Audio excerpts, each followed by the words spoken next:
నువ్వు ఆశీర్వదించబడాలనుకుంటున్నావా? ఈ తరంలో నువ్వు ఒక ప్రత్యేకంగా ఉండాలనుకుంటున్నావా?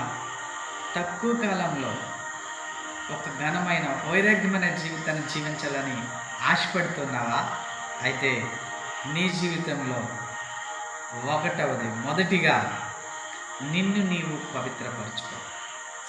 రెండవది, దేవుని ఆత్మ కలిగి జీవించు. మూడవది, క్రమమైన ప్రార్థన నీ జీవితంలో నీవు కలిగి ఉండు. తప్పగా నీవు ఆశించింది నీవు పొందుకుంటావు. నీ కోరికను నీవు అనుభవిస్తావు. దానియేలు తన జీవితంలో ఈ విధంగా చేసి దేశములోనే ఒక గొప్ప స్థానాన్ని పొందుకుని ప్రభు నామాన్ని మహిమపరిచాడు. దేశాన్ని ప్రభు వైపు నడిపించాడు. అట్టి కృప దేవుడు నీకు దయచేయను గాక. ఆమేన్.